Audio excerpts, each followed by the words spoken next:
Hi hello ನಮಸ್ಕಾರ. ನನ್ನ ಇವತ್ತಿನ ವಿಡಿಯೋದಲ್ಲಿ ನಾನು ನಮ್ಮ ಮನೆಯಲ್ಲಿ ಮಾವಿನ ಗಿಡವನ್ನು ಹೇಗೆ ನೆಟ್ಟಿದ್ವಿ ಅಂತ ನಾನು ನಿಮಗೆ ಹೇಳ್ತೇನೆ.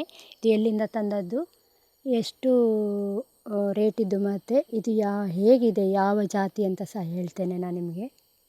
ಇದು ಒಂದು ಥೈಲ್ಯಾಂಡ್ ಮಾವು ಅಂತ ಹೇಳಿದರು. ಇದು ಆಲ್ ಸೀಸನ್ ಬರುತ್ತೆ ಅಂತ ಹೇಳಿದರು. ನಾವಿದನ್ನು ಮೂಡಬೆಳ್ಳೆ ಜಾತ್ರೆಯಲ್ಲಿ ಸಾಂತ್ ಮೇರಿ ಜಾತ್ರೆಯಲ್ಲಿ ತಗೊಂಡಿರೋದು.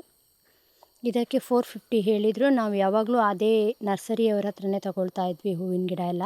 ಹಾಗಾಗಿ ಅವರು ನಮಗೆ 400ಅಲ್ಲಿ ಕೊಟ್ಟರು.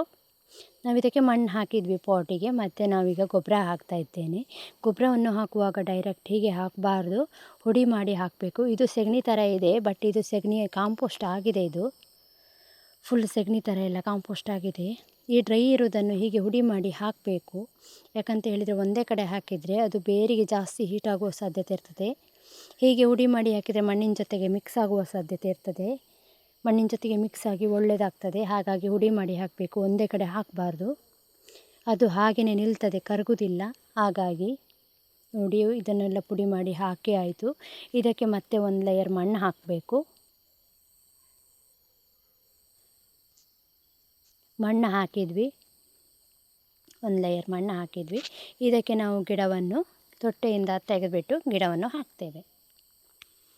ನೋಡಿ, ತೊಟ್ಟೆಯಿಂದ ಗಿಡವನ್ನು ರಿಮೂವ್ ಮಾಡುವಾಗ ಈಗ ಕಟ್ ಮಾಡಿ ತೆಗಿಬೇಕು, ಡೈರೆಕ್ಟಾಗಿ ಎಳೆದು ತೆಗಿಬಾರ್ದು. ಯಾಕಂತ ಹೇಳಿದರೆ ಬೇರಿಗೆ ನೋವಾಗುವ ಸಾಧ್ಯತೆ ಇರ್ತದೆ.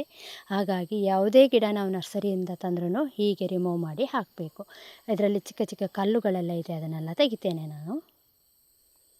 ನೋಡಿ, ಇದನ್ನು ಹಾಕಬೇಕಂತ ನೋಡುವಾಗ ನಾವು ಮಿಕ್ಸ್ ಮಾಡಿರೋ ಮಣ್ಣು ಮೇಲಾಯಿತು, ಕಸಿ ಕಟ್ಟಿದ ಪಾಯಿಂಟು ಕೆಳಗಾಯಿತು. ಹಾಗಾಗಿ ನಾವು ಪುನಃ ಸ್ವಲ್ಪ ಮಣ್ಣನ್ನು ತೆಗೆದುಬಿಟ್ಟು ಈ ಗಿಡವನ್ನು ಪುನಃ ಅದರಲ್ಲಿ ಇಟ್ವಿ. ನೋಡಿ, ಮಣ್ಣನ್ನು ತೆಗೆದು ಮತ್ತೆ ಇಟ್ವಿ ನಾವು. ಇವಾಗ ಪಾಯಿಂಟಿಗೆ ಸರಿಯಾಗಿ ಮಣ್ಣು ಬರುವ ಹಾಗೆ ಆಯಿತು. ಮತ್ತು ನಾವು ತೆಗೆದಿಟ್ಟು ಮಣ್ಣನ್ನೇ ನಾವು ಇದಕ್ಕೆ ಹಾಕಿದ್ವಿ. ತೆಗೆದಿಟ್ಟು ಮಣ್ಣನ್ನೇ ಹಾಕಿದ್ವಿ. ನೋಡಿ, ಹಾಕಿದ್ವಿ. ಯಾಕೆ ಹೇಳಿದರೆ ಪಾಯಿಂಟ್ಗಿಂತ ಕೆಳಗೆ ನಾವು ಮಣ್ಣು ಹಾಕಿದಾಗ ಕೆಳಗೆ ಚಿಗುರು ಬಂದರೆ ಮೇಲಿರೋ ಕುಡಿಗಳು ಸಾಯ್ತದೆ, ಕಸಿ ಕಟ್ಟಿದ ಕುಡಿಗಳು ಸಾಯ್ತದೆ. ಹಾಗಾಗಿ ನಾವು ಪಾಯಿಂಟ್ಗಿಂತ ಕೆಳಗೆ ಮಣ್ಣು ಹಾಕಿದ್ದು ಬೆಟರ್ ಆಗ್ತದೆ. ನಮಗೆ ಅವ್ರು ಕೊಡುವಾಗ ಹೇಳಿದರು ಪಾಟಲ್ಲಿ ನಡ್ಬೋದು, ಅದೇನು ಮರ ಆಗೋದಿಲ್ಲ, ಗಿಡ ಆಗ್ತದೆ ಅಂತ ಹೇಳಿದರು. ಹಾಗಾಗಿ ನಾವು ಪಾಟಲ್ಲಿ ನಡುವಂಥದ್ದು ಪರ್ಚೇಸ್ ಮಾಡಿದ್ವಿ. ಯಾಕಂತ ಹೇಳಿದರೆ ನಮ್ಮಲ್ಲಿ ನೆಲದಲ್ಲಿ ನೆಡಲಿಕ್ಕೆ ಜಾಗ ಇಲ್ಲ, ಮರ ಆಗಲಿಕ್ಕೆ ಜಾಗ ಇಲ್ಲ. ಇದು ನೋಡಿ, ಆಗಲೇ ಹೂವು ಬಂದಿದೆ. ಇದು ನೋಡಿ, ಥೈಲ್ಯಾಂಡ್ ಮಾವು ಅಂತ ಇದರಲ್ಲಿ ಬರೆದಿದ್ದಾರೆ.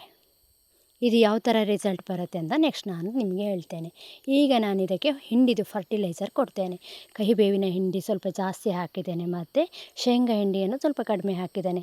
ಇದರದ್ದು ಫರ್ಟಿಲೈಸರನ್ನು ಫುಲ್ ಇವತ್ತು ಕೊಡ್ತೇನೆ. ನಾಳೆಯಿಂದ ಫುಲ್ ನೀರು ಕೊಡ್ತೇನೆ, ಬೇರೆ ಏನು ಕೊಡೋದಿಲ್ಲ 15 ದಿನ. ನೋಡಿದ್ರಲ್ಲ ಫ್ರೆಂಡ್ಸ್, ನನ್ನ ಈ ವಿಡಿಯೋ ನಿಮಗೆ ಇಷ್ಟ ಆದರೆ ಲೈಕ್ ಮಾಡಿ, ಶೇರ್ ಮಾಡಿ, ಕಮೆಂಟ್ ಮಾಡಿ, ಸಬ್ಸ್ಕ್ರೈಬ್ ಮಾಡಿ, ಬೆಲ್ ಐಕನನ್ನು ಟಚ್ ಮಾಡಿ ಅಂತ ಕೇಳ್ಕೊಳ್ತೀನಿ. ದಯವಿಟ್ಟು ನಿಮ್ಮ ಸಪೋರ್ಟ್ ಹೀಗೇ ಇರಲಿ ಅಂತ ಕೇಳ್ಕೊಳ್ತೀನಿ. Thank you, bye.